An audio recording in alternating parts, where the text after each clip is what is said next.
Assalamualaikum warahmatullahi wabarakatuh. Halo teman-teman semuanya. Perkenalkan, nama saya Sinta Rusdiana.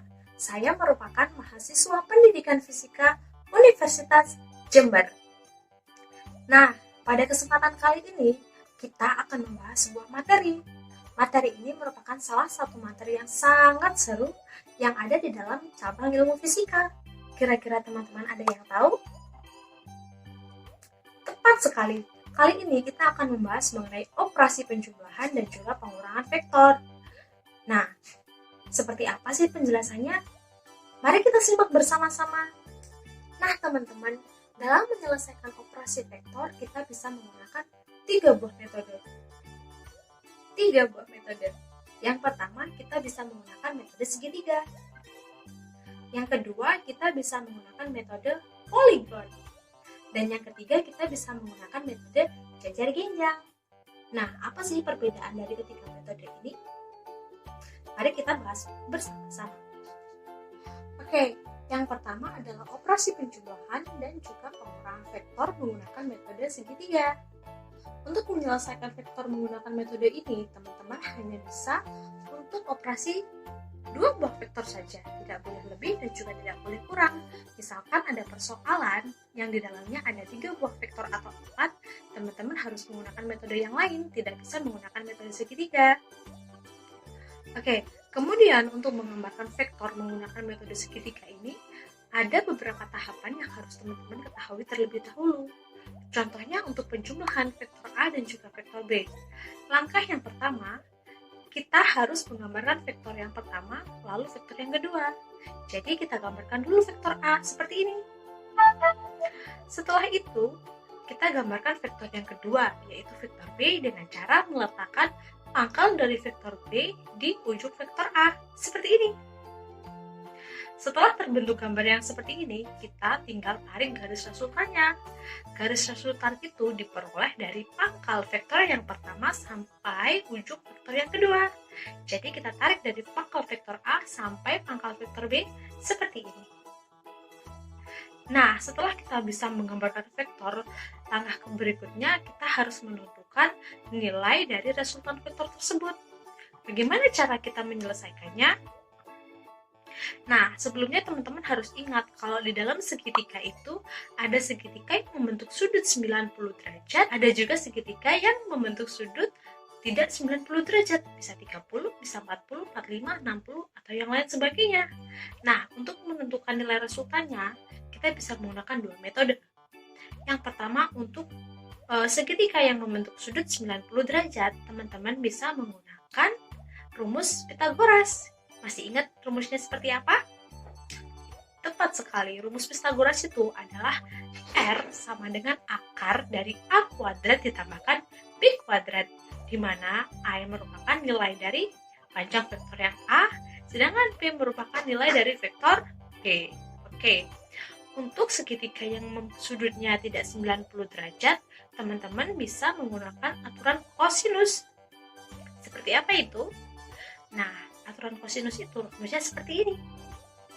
R sama dengan akar dari A kuadrat ditambahkan dengan B kuadrat ditambahkan 2AB cos theta. Teman-teman harus ingat ya, cos theta ini merupakan nilai dari sudut yang diketahui pada soal. Misalkan di soalnya ada 30, otomatis cos theta-nya kita adalah 30. Nah, dari sini teman-teman pasti bisa mengikutinya kan? Nah, untuk metode yang kedua adalah metode poligon.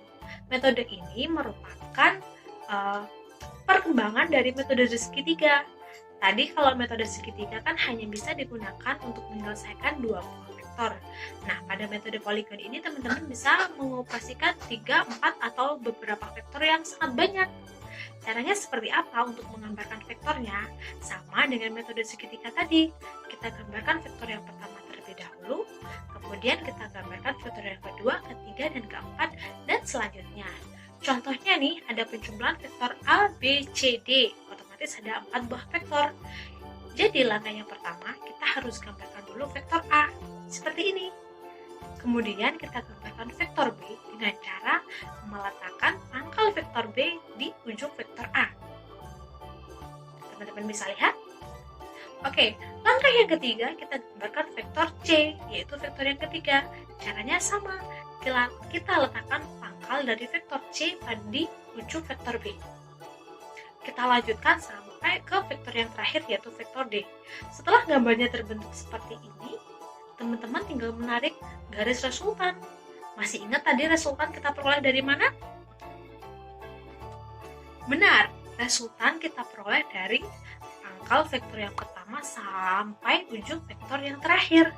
Karena di sini ada 4 buah vektor, berarti pangkalnya di A dan ujung terakhirnya ada di vektor D.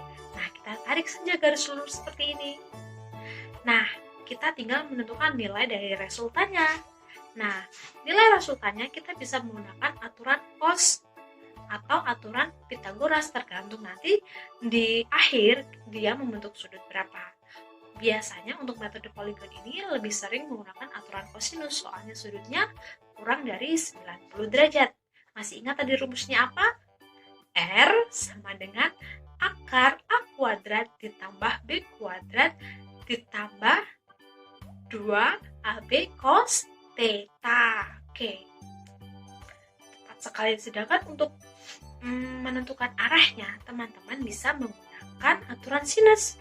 Rumusnya yang seperti apa? Seperti ini.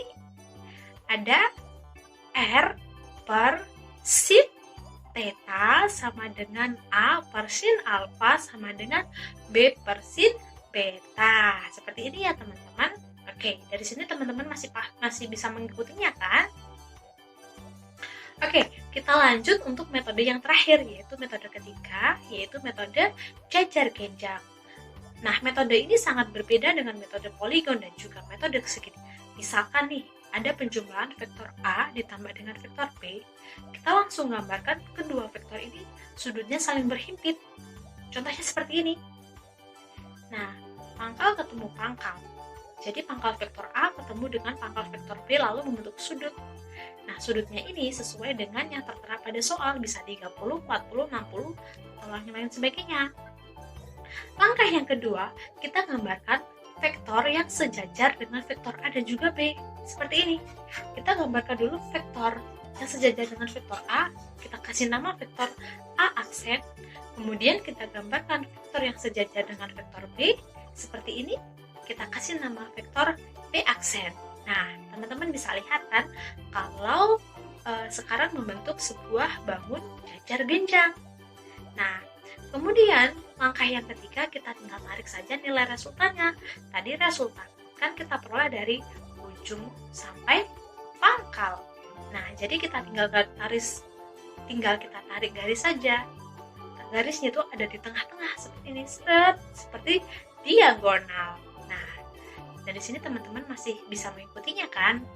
Setelah kita dapatkan gambar dan juga kita ketahui arah dari vektornya, yang terakhir kita tinggal hitung nilai dari resultannya. Nah, karena di sini sudutnya tidak 90 derajat, jadi kita bisa menggunakan aturan cos, di mana nilai resultannya sama dengan akar dari A kuadrat ditambah B kuadrat ditambahkan 2AB cos theta. Nah, pasti teman-teman bingung kan, bagaimana kalau vektornya ada 3 buah? Bagaimana cara kita menggambarkannya? Sangat mudah sekali. Nah, tadi kan kita sudah peroleh gambar jajar genjang seperti ini, dan kita juga sudah memperoleh resultannya. Untuk menambahkan vektor yang ketiga, kita kasih nama vektor C. Caranya, kita hapus dulu nih vektor A dan juga vektor B. Nah, di sini kan masih tertinggal vektor resultan nih. Nah, setelah itu kita gambarkan vektor yang ketiga, vektor C, berhimpit sudutnya nih. Posisinya seperti ini. Nah, setelah itu kita gambar tadi. Kita gambarkan vektor yang sejajar dengan vektor resultan dan juga vektor C. Kita kasih nama C aksen dan juga R aksen. Jika sudah membentuk bentuk jajar genjang, tinggal kita tarik saja resultannya. Kemudian kita hitung menggunakan rumus kosinus untuk menentukan nilai resultannya dan menggunakan rumus sinus untuk menentukan arah dari resultan vektor tersebut.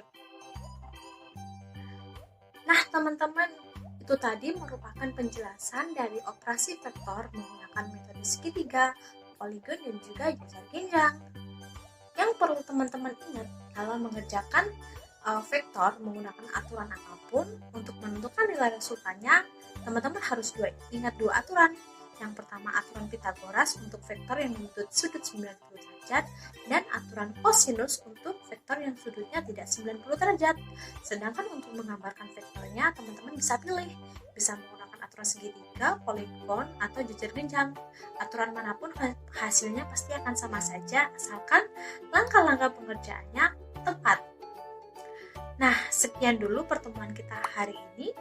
Misalkan ada salah kata yang saya ucap, baik yang saya sengaja atau tidak saya sengaja, saya mohon maaf. Teman-teman tetap semangat belajar dan juga tetap jaga kesehatan. Saya akhiri. Wassalamualaikum warahmatullahi wabarakatuh. Sampai jumpa pada pertemuan berikutnya.